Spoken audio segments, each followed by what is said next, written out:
All right, Dad. It seems like the time has finally come. Jim Farley, CEO of Ford, just the other day, he has made it very clear Ford is Yes. all in on killing the dealer, right?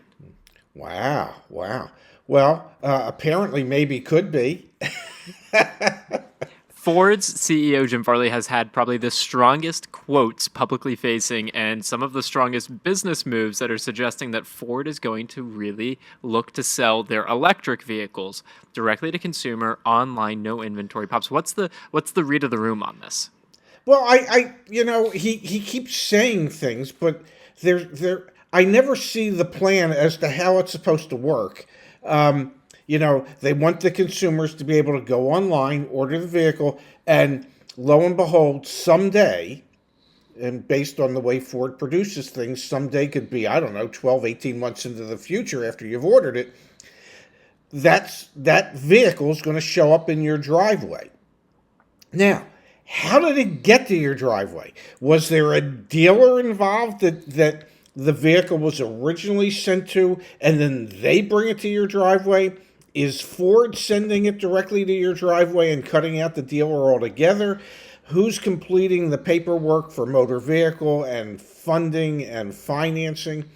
There's a lot of questions. So let's take a step back for just a quick second. So Jim Farley, just the other day at Bernstein's annual Strategic Decisions Conference, was Oh, quoted. Yeah, and by the way, we weren't invited. we were not Don't invited. don't know why. As he was speaking, he was quoted as saying, quote, "We've got to go 100% online. The vehicle, there is no inventory, goes directly to the consumer. 100% remote pickup and delivery, but then we have this opportunity to use our physical presence. They outperform them." So the quote there, the meaty part is, we have to go 100% online. The vehicle, there is no inventory, goes directly to consumer. Now, can I read you the full quote?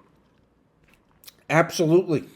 Quote, "I believe for retail, we have to. It's kind of like what happened between Amazon and Target. Target could have gone away, but they didn't. They bolted on an e commerce platform, and then they used their physical store to add groceries and return, make returns really much easier than Amazon. They used their expertise as a physical retailer to their advantage, but they modernized the e commerce piece. So it would be really easy to do business with them. It's exactly what we have to do on the retail side. We got to go non-negotiated price. We got to go 100% online. The vehicle, there is no inventory, goes directly to the consumer. 100% remote pickup and delivery. But then we have this opportunity to use our physical presence. They outperform them. Like, I believe some Mach-E and Lightning customers would love to have a Mustang for the weekend. Maybe they want a Super Duty. I can do that. They can do that. Unless they can't, excuse me, I can do that. They can't do that unless they ran a Ford.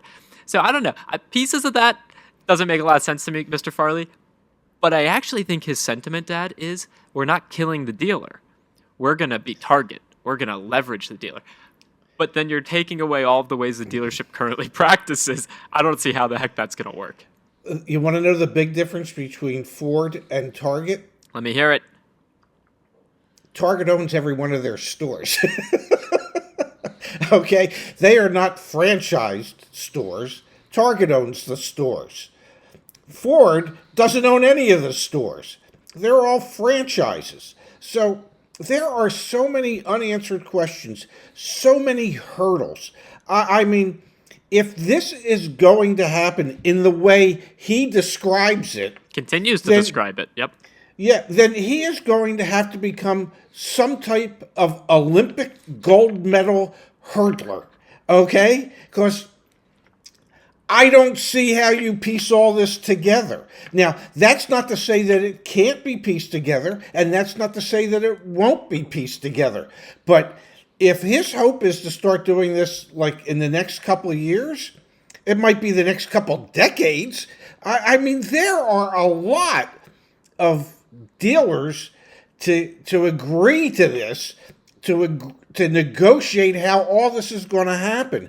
And every one of those dealers is going to want to protect their personal best interests, which might not necessarily align with what Mr. Farley would like to do. Another quote, Dad, from Farley's presentation at this conference. "Dealers can do it," he said, quote, "but the standards are going to be brutal."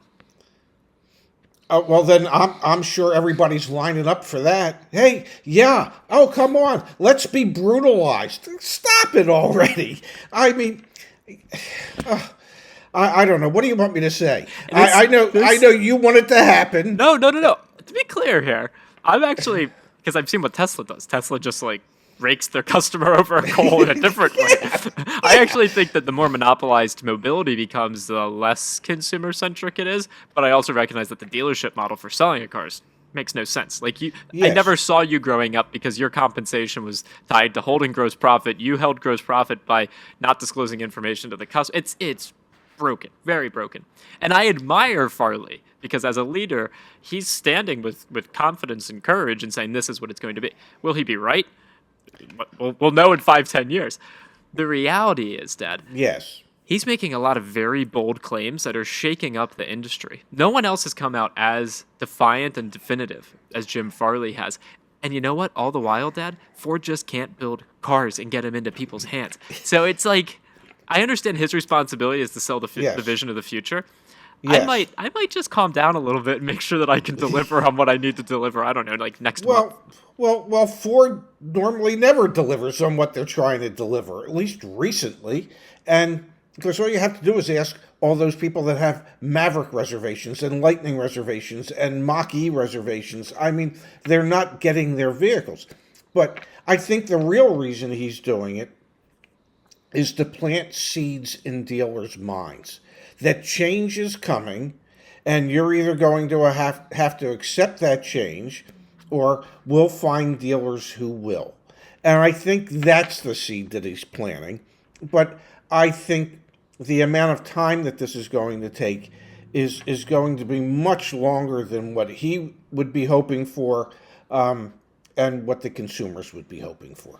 100%, Dad. Another interesting quote from Farley the other day. He said, quote, customers will pay, quote, tens of thousands of dollars to sleep in their cars. So Farley, interestingly here, and his point there being that eventually all of the advanced driver assistance systems and fully autonomous vehicles, we can charge extra for that, because if someone has 45 minutes of their life back because they're not driving because they're sleeping, they'd pay $500 for it. That's like the premise of Farley's quote there.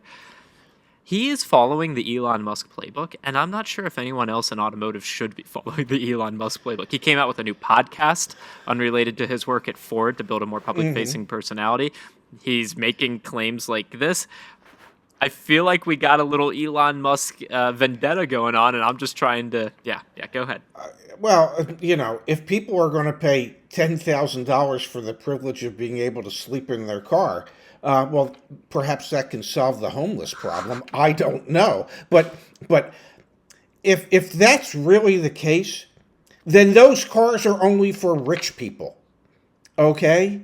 And nobody else will have cars, because nobody else is going to be able to afford to have a car that they can sleep in while they're driving, while it's driving them to work, and so they can get an extra 90 minutes of shut-eye during the course of the day, either to and from work. I mean, some of this is I don't know, so far-fetched. I don't know. He's the cousin, I believe, of Chris Farley. Yeah. Yeah. And, Chris Farley in his day did a lot of drugs. And Be careful here. And so I don't know. There's just like some magical thinking going on here. That's all I'll say. We'll leave it there. Let us know in the comments down below your stance on this, your take on this. Do you think Ford is the first really domino to fall? We've seen other automakers talk about direct-to-consumer sales. Are we going to see more and more of this? I think so. I think you even think so. It's like more and more of them are talking about it. But anyway, comment down below. Let us know what you think.